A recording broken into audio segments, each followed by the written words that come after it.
जरा एक पल के लिए कल्पना कीजिए, आप एक छोटी सी मक्खी हैं। आप किसी साधारण जाले पर नहीं, बल्कि एक ऐसे विशाल स्पाइडर वेब पर बैठी हैं जिसका कोई किनारा आपको दिखाई नहीं देता। जितनी दूर नजर जाती है, बस धागे ही धागे। आप जिस एक धागे पर बैठी हैं, वो अकेला नहीं है, उससे जुड़े हैं हजारों और धागे। उन धागों से जुड़े हैं लाखों और हर धागे पर बैठी हैं अनगिनत मक्खियां। कुछ आपके बेहद करीब, कुछ इतनी दूर कि उनकी दूरी को मापने के लिए हमें अरबों प्रकाश वर्ष की जरूरत पड़े। अब सबसे हैरान करने वाली बात सुनिए, ये कोई कल्पना नहीं है, यही हमारी वास्तविकता है। जिस पृथ्वी पर आप इस समय बैठे हैं, वो भी इसी तरह के एक विशाल कॉस्मिक स्पाइडर वेब पर मौजूद एक छोटी सी मक्खी की तरह है। वैज्ञानिक इसे कॉस्मिक वेब कहते हैं। ये पूरे ब्रह्मांड का स्केलेटन है, उसकी हिडन आर्किटेक्चर, वो अदृश्य ढांचा जिस पर पूरी यूनिवर्स टिकी हुई है। दशकों तक वैज्ञानिकों ने इसके अस्तित्व को केवल गणनाओं और कंप्यूटर सिमुलेशंस में देखा था। उन्हें पता था कि यह मौजूद है, लेकिन कोई इसे साफ साफ देख नहीं पाया था। फिर आया जेम्स वेब स्पेस टेलीस्कोप और सिर्फ 2 ऐतिहासिक अध्ययनों, जनवरी 2026 और मई 2026 ने वो कर दिखाया जिसकी खगोल विज्ञान को आधी सदी से प्रतीक्षा थी। 1.6 लाख से अधिक गैलेक्सीज, 13.7 अरब साल पुरानी कॉस्मिक स्ट्रक्चर और पहली बार ब्रह्मांड की असली आर्किटेक्चर हमारी आंखों के सामने। आज की इस वीडियो में हम जानेंगे कॉस्मिक वेब आखिर है क्या, ये कैसे बना और क्यों ये खोज हमारी यूनिवर्स को समझने का तरीका हमेशा के लिए बदल सकती है। ये है ब्रह्मांड के सबसे विशाल जाले की कहानी और उसमें हमारी जगह की कहानी। लेकिन अब सबसे बड़ा सवाल, आखिर ये कॉस्मिक वेब है क्या? क्या सचमुच पूरा ब्रह्मांड किसी विशाल मकड़ी के जाले की तरह बना हुआ है? जवाब है हाँ। और जितना आप इसके बारे में जानेंगे, उतना ही ये आपको अविश्वसनीय लगेगा। क्योंकि यूनिवर्स में मौजूद हर चीज, हर गैलेक्सी, हर तारा, हर ग्रह, यहां तक कि हमारी अपनी पृथ्वी भी यूं ही बेतरतीब ढंग से नहीं फैली हुई है। इसके पीछे एक अदृश्य व्यवस्था है, एक हिडन आर्किटेक्चर, एक ऐसा कॉस्मिक ब्लूप्रिंट जो पूरे ब्रह्मांड को जोड़कर रखता है। और इस कॉस्मिक वेब के 3 मुख्य हिस्से हैं। सबसे पहले आते हैं फिलामेंट्स। इन्हें ब्रह्मांड के धागे समझिए। ये प्रकाश वर्षों नहीं, बल्कि करोड़ों और अरबों प्रकाश वर्ष तक फैले हुए विशाल तंतु हैं। गैलेक्सीज इन्हीं धागों के साथ साथ सजी हुई हैं, बिल्कुल वैसे जैसे किसी माला में मोती पिरोए जाते हैं। आप जहां भी नजर डालें, गैलेक्सीज इन कॉस्मिक हाईवेज के किनारे किनारे दिखाई देती हैं। लेकिन कहानी यहीं खत्म नहीं होती। जहां कई फिलामेंट्स एक दूसरे से आकर मिलते हैं, वहां बनते हैं नोड्स, कॉस्मिक वेब की विशाल गांठें। ये यूनिवर्स के सबसे भीड़भाड़ वाले इलाके हैं। यहां हजारों नहीं, लाखों गैलेक्सीज एक साथ जमा हो सकती हैं। कल्पना कीजिए, पूरा मिल्की वे और उसके जैसे लाखों अन्य गैलेक्सी सिस्टम्स एक ही जगह पर इकट्ठे हों। यही हैं गैलेक्सी क्लस्टर्स, कॉस्मिक वेब के पावर सेंटर्स। और फिर आता है तीसरा हिस्सा, वॉइड्स। शायद पूरे ब्रह्मांड की सबसे रहस्यमयी जगह है। फिलामेंट्स और नोड्स के बीच फैले हुए ऐसे क्षेत्र जहां लगभग कुछ भी नहीं है, न तारे, न गैलेक्सीज, न कोई चमक, बस अरबों प्रकाश वर्ष तक फैला हुआ अंधेरा और खालीपन। अगर नोड्स महानगर हैं, फिलामेंट्स उन्हें जोड़ने वाले राजमार्ग हैं, तो वॉइड्स ऐसे निर्जन रेगिस्तान हैं जहां शायद करोड़ों साल यात्रा करने पर भी आपको कोई गैलेक्सी न मिले। और जब वैज्ञानिक पूरे ब्रह्मांड का मानचित्र बनाते हैं, तो एक अद्भुत तस्वीर सामने आती है। एक विशाल त्रिआयामी स्पाइडर वेब। गैलेक्सीज धागों पर टंगी हुई हैं, गैलेक्सी क्लस्टर्स गांठों की तरह चमक रहे हैं और उनके बीच फैला है अथाह खालीपन। अब जरा सोचिए, इस पूरी कॉस्मिक स्ट्रक्चर में हमारी जगह कहाँ है? पृथ्वी किसी विशेष केंद्र में नहीं है। हम मिल्की वे गैलेक्सी में रहते हैं। मिल्की वे एक छोटे से समूह, लोकल ग्रुप का हिस्सा है। और लोकल ग्रुप भी कॉस्मिक वेब के एक फिलामेंट पर स्थित है। दूसरे शब्दों में, जिस तरह एक मक्खी किसी विशाल जाले के एक छोटे से धागे पर बैठी होती है, ठीक उसी तरह हम भी इस ब्रह्मांडीय जाले के एक छोटे से हिस्से पर मौजूद हैं। लेकिन अब अगला रहस्य और भी चौंकाने वाला है। आखिर ये जाल बना किस चीज से है?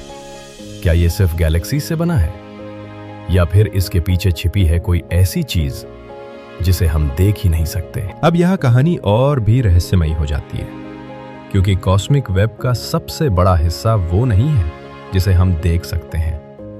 असल में ये पूरा ढांचा बना है एक ऐसी चीज से जिसे किसी इंसान ने आज तक सीधे देखा ही नहीं। उसका नाम है डार्क मैटर।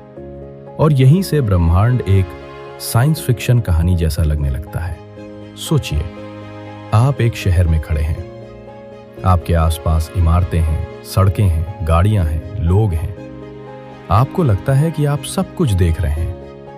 लेकिन अगर कोई आपको बताए कि जो कुछ आप देख रहे हैं वो पूरे शहर का सिर्फ 15% है, बाकी 85% हिस्सा अदृश्य है, नजर ही नहीं आता, फिर भी वही असली संरचना को संभाले हुए है। बिल्कुल यही स्थिति हमारे यूनिवर्स की है। डार्क मैटर ऐसा पदार्थ है जो प्रकाश के साथ लगभग कोई इंटरैक्शन नहीं करता। उस पर लाइट पड़ती है लेकिन वो चमकता नहीं, वो प्रकाश को एमिट नहीं करता, रिफ्लेक्ट नहीं करता। इसलिए कोई टेलीस्कोप उसे सीधे नहीं देख सकता। यानी वो हमारे लिए लगभग अदृश्य है। लेकिन अदृश्य होने का मतलब ये नहीं कि वो मौजूद नहीं है, क्योंकि डार्क मैटर के पास एक चीज है जो उसे छिपने नहीं देती, ग्रेविटी। और उसकी ग्रेविटी बेहद शक्तिशाली है, इतनी शक्तिशाली कि वैज्ञानिकों ने गैलेक्सीज की गति का अध्ययन करके पाया कि जो विजिबल मैटर हमें दिखाई देता है वो अकेले इन गैलेक्सीज को बांधकर नहीं रख सकता। कुछ अतिरिक्त मास मौजूद है, कुछ ऐसा जिसे हम देख नहीं पा रहे। और गणनाएं एक चौंकाने वाला निष्कर्ष देती हैं। ब्रह्मांड में मौजूद कुल मैटर का लगभग 85% हिस्सा डार्क मैटर है। और जो कुछ हम देखते हैं, हर तारा, हर ग्रह, हर नेबुला, हर गैलेक्सी, यहां तक कि आप और मैं भी, सिर्फ लगभग 15% है।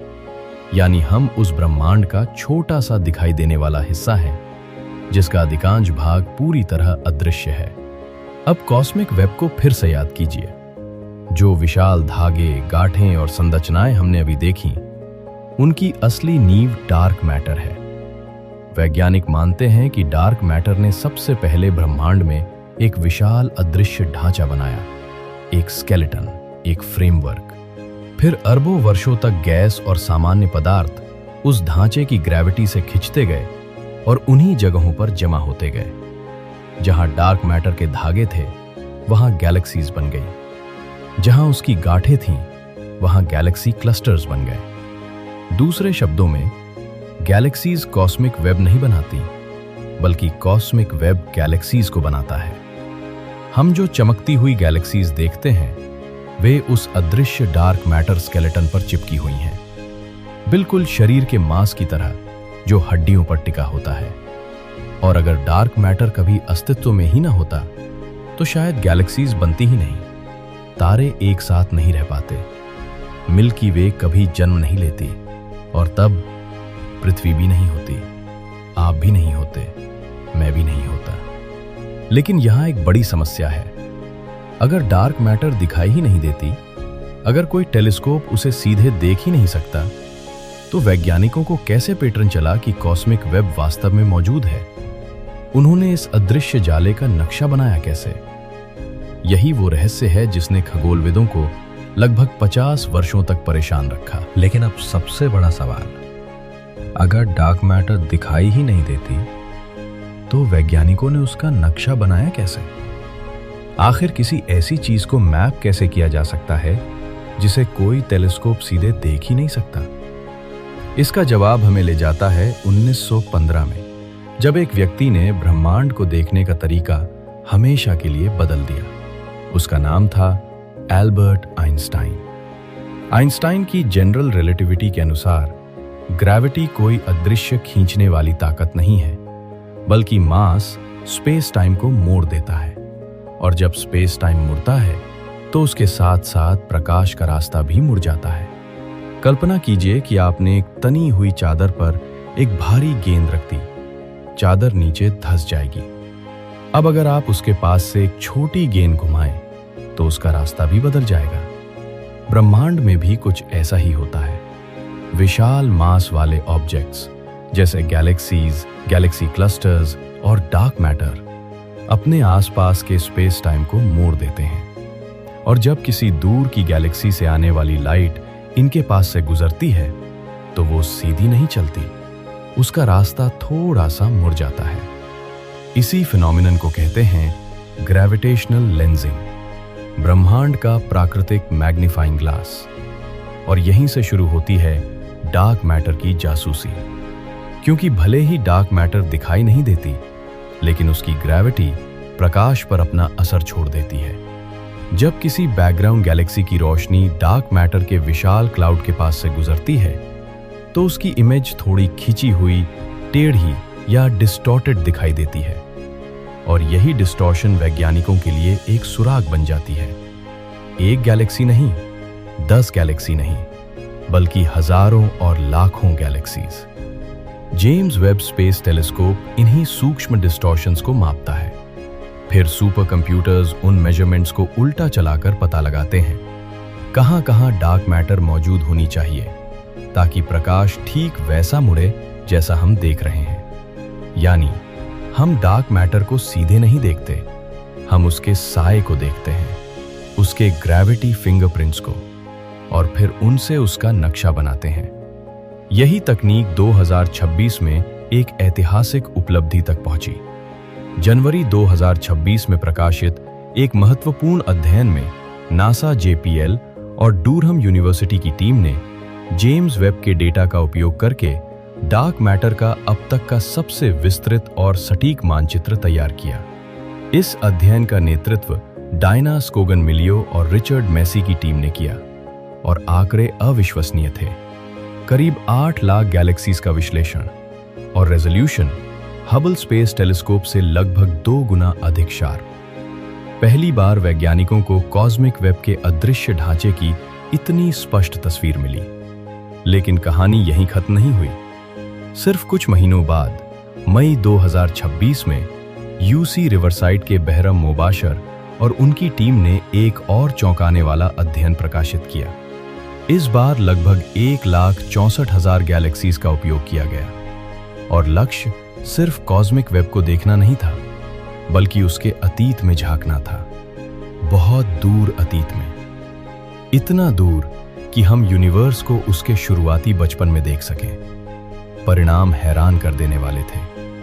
वैज्ञानिक कॉस्मिक वेब को ट्रेस करते हुए लगभग 13.7 अरब वर्ष पीछे पहुंच गए, उस समय तक जब ब्रह्मांड की उम्र केवल लगभग 1 अरब वर्ष थी, यानी बिग बैंग के बाद का शुरुआती दौर। पहली बार मानवता सिर्फ कॉस्मिक वेब को देख नहीं रही थी, बल्कि उसे समय में पीछे जाते हुए देख रही थी, उसकी उत्पत्ति की ओर। और इसका अर्थ बेहद गहरा है, क्योंकि अब हम केवल ये नहीं पूछ रहे कि यूनिवर्स आज कैसा दिखता है। हम ये पूछ सकते हैं, जब पहली गैलेक्सीज बन रही थीं, जब पहले तारे जन्म ले रहे थे, तब कॉस्मिक वेब कैसा दिखता था? और शायद क्या ये पूरा जाल बिग बैंग के तुरंत बाद ही बनना शुरू हो गया था? अब तक हमने जाना कि जेम्स वेब ने कॉस्मिक वेब का नक्शा कैसे बनाया, लेकिन असली सवाल ये है, जेम्स वेब ने ऐसा क्या देखा जो हबल नहीं देख पाया था? यहीं से कहानी वास्तव में ऐतिहासिक बन जाती है, क्योंकि हबल स्पेस टेलीस्कोप ने भी वर्षों तक ब्रह्मांड को देखा था। उसने हमें हजारों गैलेक्सीज दिखाई, डीप फील्ड इमेजेस दी, ब्रह्मांड के अतीत में झांकने का मौका दिया। लेकिन जब बात कॉस्मिक वेब की आती थी तो तस्वीर अधूरी रह जाती थी। 2007 तक की हबल ऑब्जर्वेशंस में कॉस्मिक वेब का अस्तित्व तो दिखाई देता था, लेकिन बहुत धुंधले रूप में, जैसे घने कोहरे में किसी शहर की रूपरेखा दिख जाए। आप समझ सकते हैं कि वहां कुछ है, लेकिन उसकी बारीकियां नहीं देख सकते। फिलामेंट्स कहाँ हैं? वे एक दूसरे से कैसे जुड़े हैं? डार्क मैटर वास्तव में किस तरह फैली हुई है? इन सवालों के जवाब अभी भी धुंधले थे। फिर आया जेम्स वेब स्पेस टेलीस्कोप, और उसने मानो उस कोहरे को हटा दिया। अचानक वही कॉस्मिक वेब जो पहले सिर्फ एक धुंधली आकृति लगती थी, एक जीवित, जटिल और अविश्वसनीय रूप से सुंदर संरचना बनकर सामने आ गई। पहली बार वैज्ञानिकों ने देखा इंडिविजुअल फिलामेंट्स कॉस्मिक वेब के वास्तविक धागे। वे केवल अनुमान नहीं रहे, वे स्पष्ट रूप से दिखाई देने लगे। जिन रास्तों पर गैलेक्सीज अरबों वर्षों से यात्रा कर रही थीं, वे पहली बार मानचित्र पर उभर आए। और फिर एक और चौंकाने वाली चीज सामने आई। डार्क मैटर ब्रिजेस, विशाल गैलेक्सी क्लस्टर्स के बीच फैले हुए अदृश्य पुल। ऐसे स्ट्रक्चर्स जो अलग अलग कॉस्मिक सिटीज को जोड़ने वाले इंटरगैलेक्टिक हाईवेज की तरह दिखाई देते हैं, मानो पूरा ब्रह्मांड किसी विशाल परिवहन नेटवर्क से जुड़ा हुआ हो। लेकिन खोज यही नहीं रुकी। जेम्स वेब ने ऐसे लो मास गैलेक्सी ग्रुप्स भी खोज निकाले जो पहले इतने फेंट थे कि किसी अन्य टेलीस्कोप की पहुंच से बाहर थे। ये छोटे गैलेक्सी ग्रुप्स कॉस्मिक वेब के उन सूक्ष्म हिस्सों को उजागर कर रहे थे जिन्हें हम पहले पूरी तरह मिस कर रहे थे। और शायद सबसे महत्वपूर्ण बात, जहां हबल को सिर्फ एक धुंधला स्मीयर दिखाई देता था, वहीं जेम्स वेब ने अलग अलग स्पष्ट और स्वतंत्र फिलामेंट्स दिखा दिए।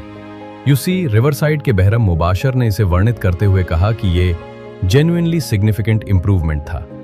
लेकिन वैज्ञानिकों के लिए सबसे सुंदर खोज केवल तस्वीरें नहीं थी, सबसे सुंदर खोज थी उन तस्वीरों का सिद्धांत से मेल खाना, लगभग पूर्ण मेल। याद कीजिए, 1980 के दशक से वैज्ञानिक एक मॉडल का उपयोग कर रहे हैं, lambda cold dark matter model या लैम्डा CDM मॉडल।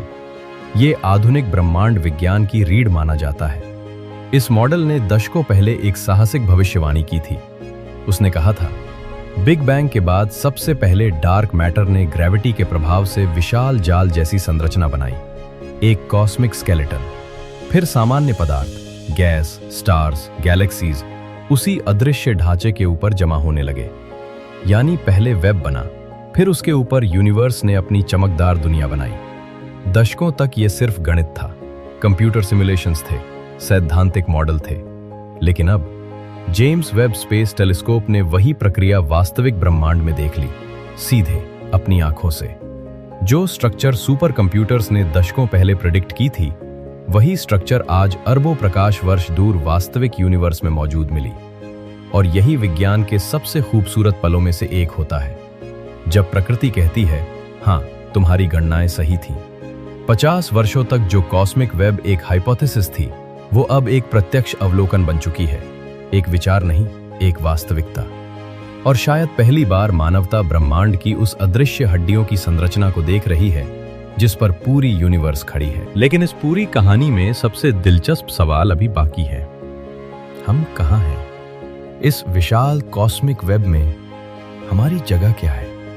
जब हम अरबों प्रकाश वर्ष लंबे फिलामेंट्स, लाखों गैलेक्सीज वाले क्लस्टर्स और ब्रह्मांडीय पैमाने की बात करते हैं, तो एक पल के लिए लगता है कि पृथ्वी शायद पूरी तरह महत्वहीन है। लेकिन आइए ब्रह्मांड के नक्शे पर अपनी लोकेशन खोजते हैं, धीरे धीरे एक कदम पीछे जाते हुए। आप इस समय पृथ्वी पर बैठे हैं। पृथ्वी सूर्य के चारों ओर घूमती है। सूर्य हमारे सोलर सिस्टम का केंद्र है। लेकिन सोलर सिस्टम भी कोई विशेष जगह नहीं है। ये तो हमारी गैलेक्सी के एक छोटे से कोने में स्थित है, मिल्की वे के एक स्पाइरल आर्म में, जिसे हम ओरायन आर्म कहते हैं। अगर पूरी मिल्की वे एक विशाल शहर होती, तो हमारा सोलर सिस्टम उसके किसी शांत उपनगर में स्थित एक छोटे से घर जैसा होता। लेकिन कहानी इससे कहीं बड़ी है। मिल्की वे अकेली नहीं है। ये एक छोटे कॉस्मिक नेबरहुड का हिस्सा है जिसे कहते हैं लोकल ग्रुप। यहाँ हमारी मिल्की वे के साथ मौजूद हैं एंड्रोमेडा, ट्रायंगुलम और दर्जनों छोटी गैलेक्सीज। ये सभी ग्रेविटी से बंधे हुए हैं, मानो एक छोटा सा गैलेक्सी फैमिली। लेकिन लोकल ग्रुप भी अंतिम पड़ाव नहीं है। ये आगे जुड़ा हुआ है एक और भी विशाल संरचना से, लानिकेया सुपर क्लस्टर, एक ऐसा ब्रह्मांडीय क्षेत्र जिसमें लगभग 1 लाख गैलेक्सीज शामिल हैं। सिर्फ मिल्की वे नहीं, सिर्फ लोकल ग्रुप नहीं, बल्कि गैलेक्सीज का पूरा महाद्वीप। और फिर लानिकेया भी अकेला नहीं है। वो कॉस्मिक वेब के एक विशाल फिलामेंट का हिस्सा है, एक धागा जो आगे दूसरे धागों से जुड़ा है। वे धागे और विशाल स्ट्रक्चर से जुड़े हैं। और अंततः पूरा ऑब्जर्वेबल यूनिवर्स एक ब्रह्मांडीय जाल में बदल जाता है। तो अगर हम अपनी कॉस्मिक एड्रेस लिखें तो वो कुछ ऐसी दिखेगी: earth, solar system, Orion arm, Milky Way, local group, Laniakea super cluster, cosmic web. और इस पूरे पते में पृथ्वी की स्थिति क्या है? एक माइक्रो डॉट, एक टाइनी स्पेक, एक ऐसे धागे पर मौजूद एक बिंदु जिसे देखने के लिए भी हमें अरबों प्रकाश वर्ष दूर जाना पड़े। अब जरा इसका पैमाना समझिए। पूरा ऑब्जर्वेबल यूनिवर्स लगभग 93 अरब प्रकाश वर्ष चौड़ा है, और उस अविश्वसनीय विशालता में हम कॉस्मिक वेब के एक फिलामेंट पर मौजूद हैं। न किसी विशाल नोड के बीचों बीच, न किसी खाली वॉइड के अंधेरे में, बल्कि ठीक एक फिलामेंट पर, एक ऐसे क्षेत्र में जहां गैलेक्सीज मौजूद हैं, लेकिन इतनी भी नहीं कि पूरा वातावरण अराजक हो जाए। यह ब्रह्मांडीय दृष्टि से एक दिलचस्प स्थान है, एक तरह का संतुलन, एक कॉस्मिक मिडिल ग्राउंड। और यही बात थोड़ी दार्शनिक हो जाती है, क्योंकि अगर हम किसी विशाल गैलेक्सी क्लस्टर के केंद्र में होते तो आसपास की तीव्र रेडिएशन, फ्रीक्वेंट गैलेक्सी इंटरैक्शंस और ग्रेविटेशनल डिस्टर्बेंस जीवन के लिए कठिन परिस्थितियां पैदा कर सकती थीं। और अगर हम किसी विशाल वॉइड में होते तो शायद हमारे आसपास गैलेक्सीज ही बहुत कम होती, ब्रह्मांड कहीं अधिक अकेला और अलग थलग होता। लेकिन हम एक फिलामेंट पर हैं, एक ऐसे कॉस्मिक कॉरिडोर में जहां संरचना भी है और स्थिरता भी, अराजकता भी नहीं, पूर्ण खालीपन भी नहीं, बस एक संतुलन। और जब आप इस बारे में सोचते हैं तो एहसास होता है कि आप इस समय केवल पृथ्वी पर नहीं बैठे हैं, आप कॉस्मिक वेब के एक धागे पर बैठे हैं, एक ऐसे धागे पर जो अरबों प्रकाश वर्ष तक फैला हुआ है, जो लाखों गैलेक्सीज को जोड़ता है, जो स्वयं ब्रह्मांड की हड्डियों का हिस्सा है। और ये विचार जितना विनम्र बनाता है उतना ही विस्मित भी, क्योंकि अचानक हम समझते हैं हम ब्रह्मांड के केंद्र में नहीं हैं, लेकिन हम उससे अलग भी नहीं हैं। हम उसी कॉस्मिक वेब का हिस्सा है, उसी कहानी का हिस्सा जिसकी शुरुआत लगभग 13.8 अरब वर्ष पहले हुई थी। और शायद सबसे रोमांचक बात यह है कि जो हमने अभी देखा है वो केवल शुरुआत है। हाँ, जेम्स वेब स्पेस टेलीस्कोप ने कॉस्मिक वेब की सबसे स्पष्ट तस्वीरें दी हैं, लेकिन हैरान करने वाली बात यह है कि उसने अभी तक पूरे ब्रह्मांड का नक्शा नहीं बनाया। उसने तो केवल एक छोटा सा हिस्सा देखा है, बहुत छोटा, इतना छोटा कि कल्पना करना भी मुश्किल है। JWST द्वारा अध्ययन किया गया क्षेत्र केवल 0.54 वर्ग डिग्री है। आसमान के कुल क्षेत्रफल की तुलना में ये लगभग कुछ भी नहीं। अगर आप रात के आसमान में 2 फुल मून को साथ साथ रखें तो उनका जितना क्षेत्र दिखाई देगा, लगभग उतने ही हिस्से में JWST ने कॉस्मिक वेब की ये क्रांतिकारी खोज की है। जरा सोचिए, सिर्फ 2 चांदों जितने छोटे क्षेत्र से हमें ब्रह्मांड की हिडन आर्किटेक्चर दिखाई देने लगी। तो जब हम पूरे आसमान को देखेंगे तब क्या मिलेगा? यही वजह है कि खगोल विज्ञान का सबसे रोमांचक अध्याय शायद अभी लिखा जाना बाकी है, क्योंकि आने वाले वर्षों में कई नई वेधशालाएं कॉस्मिक वेब के मानचित्र को अभूतपूर्व स्तर तक ले जाने वाली हैं। सबसे पहले आएगा Nancy grace Roman space telescope, NASA का अगला महान स्पेस ऑब्जर्वेटरी। जहां जेम्स वेब ब्रह्मांड को गहराई से देखता है, वहीं रोमन टेलीस्कोप उसे विशाल पैमाने पर देखेगा, इतने विशाल पैमाने पर कि वो JWST द्वारा कवर किए गए क्षेत्र से हजारों गुना बड़ा कॉस्मिक मैप तैयार कर सकेगा। अगर JWST एक माइक्रोस्कोप है तो रोमन टेलीस्कोप एक वाइड एंगल कॉस्मिक कैमरा होगा। फिर है वेरा रूबिन ऑब्जर्वेटरी। चिली के पर्वतों पर स्थित ये वेधशाला खगोल विज्ञान के इतिहास की सबसे महत्वाकांक्षी स्काई सर्वेज में से एक को अंजाम देगी। हर रात, बार बार, लगातार पूरा सदर्न स्काई स्कैन किया जाएगा, रात दर रात, साल दर साल। और इस प्रक्रिया में अरबों गैलेक्सीज की स्थिति, गति और वितरण का विशाल डेटा इकट्ठा होगा। ऐसा डेटा जिसकी मात्रा मानव इतिहास में पहले कभी नहीं देखी गई। और फिर 2040 के दशक में हैबिटेबल वर्ल्ड्स ऑब्जर्वेटरी, नासा की अगली पीढ़ी की फ्लैगशिप मिशन। एक ऐसा ऑब्जर्वेटरी जो न केवल दूसरे ग्रहों की खोज करेगा, बल्कि ब्रह्मांडीय संरचनाओं को पहले से कहीं अधिक विस्तार से देखने में सक्षम होगा। हर नई टेलीस्कोप एक नया टुकड़ा जोड़ेगी। हर नया सर्वे कॉस्मिक वेब के नक्शे को और स्पष्ट करेगा। और अगर सब कुछ योजना के अनुसार हुआ तो आने वाले दशक में मानवता पहली बार कॉस्मिक वेब को केवल टुकड़ों में नहीं बल्कि एक संपूर्ण संरचना के रूप में देख सकेगी। कल्पना कीजिए, पहली बार हमारे पास पूरे ऑब्जर्वेबल यूनिवर्स का एक वास्तविक मानचित्र होगा। एक ऐसा नक्शा जो दिखाएगा गैलेक्सीज कहाँ हैं, फिलामेंट्स कैसे जुड़े हैं, वॉइड्स कितने विशाल हैं और ब्रह्मांड की हड्डियों जैसी संरचना वास्तव में कैसी दिखती है। हजारों वर्षों तक इंसानों ने आकाश की ओर देखा और तारों को जोड़ा, नक्षत्र बनाए, कहानियां गढ़ी। लेकिन 21वीं सदी में हम कुछ और कर रहे हैं। हम पूरे ब्रह्मांड का नक्शा बना रहे हैं, उसकी छिपी हुई वास्तुकला को उजागर कर रहे हैं और शायद पहली बार ये समझने के करीब पहुंच रहे हैं कि यूनिवर्स सिर्फ तारों और गैलेक्सीज का संग्रह नहीं है। ये एक विशाल, जीवित, परस्पर जुड़ा हुआ कॉस्मिक नेटवर्क है। एक ऐसा जाल जिसकी हर गांठ, हर धागा और हर खाली स्थान मिलकर ब्रह्मांड की कहानी लिखते हैं। और उस कहानी के एक छोटे से धागे पर हम भी मौजूद हैं। शायद आने वाले वर्षों में जब कॉस्मिक वेब का पूरा नक्शा हमारे सामने होगा, तब मानवता पहली बार सचमुच ये देख पाएगी ब्रह्मांड कैसा दिखता नहीं है, बल्कि ब्रह्मांड वास्तव में बना कैसे है। अगर आपको ऐसी कहानियां पसंद हैं जहां विज्ञान, विस्मय और ब्रह्मांड एक साथ मिलते हैं, तो चैनल को सब्सक्राइब करें और बेल आइकन जरूर दबाएं। मिलते हैं अगले सैटरडे।